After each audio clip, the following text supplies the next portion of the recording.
আজকে আমেরিকার দিকে তাকান, আজকের এই আমেরিকার দিকে তাকান। আমেরিকার এত শক্তি, দম্ভ, অহংকার, নিমিষের ভেতরে আল্লাহর ছোট্ট শাস্তির কাছে একদম হীন হয়ে গিয়েছে। কথা বলে ঠিক না?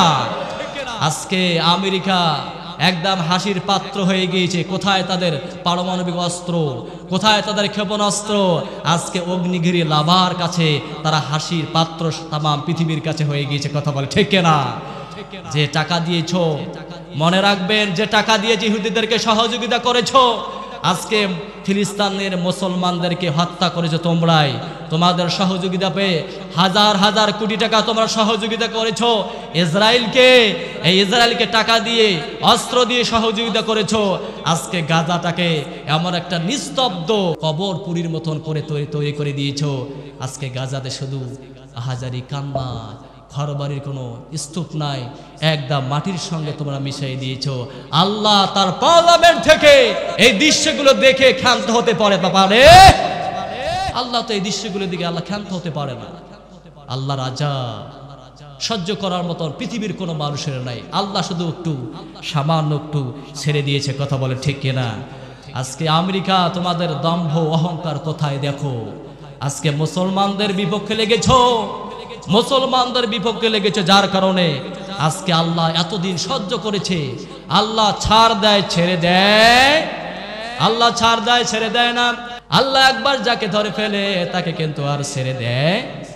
আমেরিকা এমন ধরছে, অগ্নিগিরি লাভার মাধ্যমে চতুর্পাশ থেকে আমেরিকাকে হ্রাস করে নিত। কি অত্যাচার! ফিলিস্তিনের নারীদের উপর কিরকম ধর্ষণ, রিস্টেম, রোলা চালিয়েছে আমরা এখান থেকে দেখেছি। আর ফরিয়াদ করে আল্লাহর কাছে বলছে, আল্লাহ আমাদের কিছু করার নাই, তবে আমরা এতটুকু বলতে পারি, তুমি ফিলিস্তিনি মুসলমানদের উপর তোমার রহমত, বরকত, সকির নাজিল করো। এতটুকু আমরা দোয়া করেছিলাম কিনা? করেন নাই? আমি নিজে করেছি, আপনারা করেছেন। আমাদের দোয়া আল্লাহ ফেরত দেয়। অচিরে আমেরিকা আল্লাহ তাআলা এভাবে ধ্বংস করে দিবেন। অগ্নিগিরি লাভা চতুর্পাশ থেকে ক্যালিফোর্নিয়ার অনেক জায়গার ভেতরে অগ্নি ছড়িয়ে পড়েছে। তাদের যখন তারা প্লেন দিয়ে, উড়োজাহাজ দিয়ে পানিগুলো সেখানে ফেলতেছে, মনে হচ্ছে ব্যাং প্রস্রাব করে দিচ্ছে।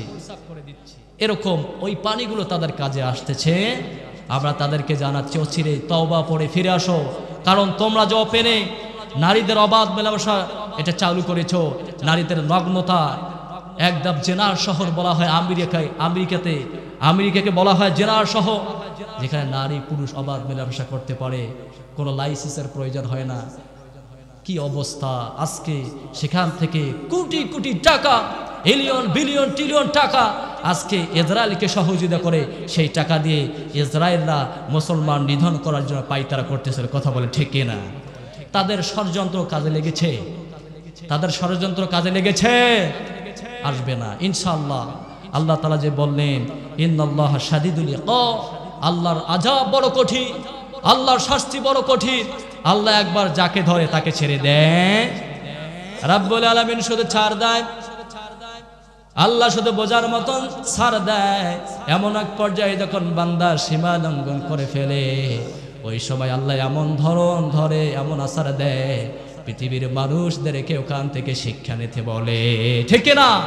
তদুর বাংলার জমিনে যদি কেউ ইসলামের বিরুদ্ধে অপপ্রচার চালায়, এই যে ডক্টর মিজানুর রহমান আজহারি, বাংলার যুবকদের আইডল, আপনারা চেনেন না তাকে?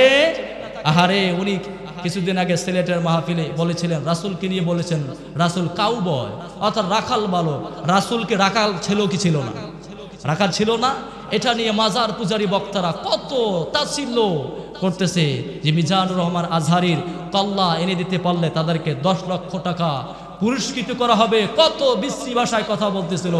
এইভাবে বলে কি কারো জনপ্রিয়তা কমানো যায়? কথা বলে। সম্মান দেওয়ার মালিককে, অসম্মান করার মালিককে। আমার রাসূল যা তোমাদেরকে দেয় তা তোমরা গ্রহণ করো, আর আমার রাসূল যা থেকে তোমাদের নিষেধ করে তা থেকে তোমরা নিষেধ থাকো, বারণ থাকো, ওই কাজগুলো পরিহার করো, তাহলে আমাদেরকে কল্যাণময়ী করে দেবেন তিনি কে? এইজন্য আল্লাহর হাবিব সাল্লাল্লাহু আলাইহি সাল্লামের প্রিয়তম সাহাবী হযরত আনাস রাদিয়াল্লাহু তাআলা আনহু 10 বছরের খাদেম, 10 বছরের খাদেম, তাকে জিজ্ঞেস করা হয়েছিল, ও আনাস বলো বলো আমাদের নবী 10 বছরের জিন্দেগিতে তোমার সঙ্গে কি কোনোদিন খারাপ আচরণ করেছে? আনাস বললেন কোনোদিনও না।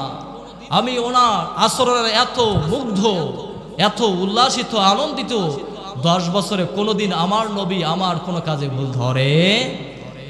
এক পর্যায়ে আল্লাহর হাবিব একদিন আনাসকে বলে, আনাস শোনো, সকাল সন্ধ্যায় এমন ভাবে তৈরি করো আনাস, যাতে করে তোমার অন্তরের ভেতরে কারো প্রতি কোনো প্রকার রাগ, ক্ষোভ, হিংসা, বিদ্বেষ না করে আনা।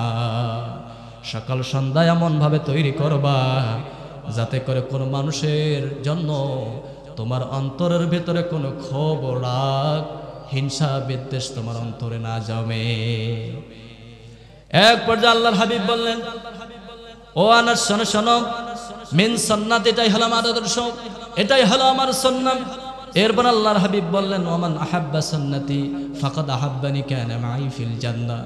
আল্লাহর হাবিব বললেন, যে ব্যক্তি আমি রাসূলের সুন্নাহকে ফলো করলো সে যেন আমি রাসূলকে ভালোবাসলো। সুবহানাল্লাহ।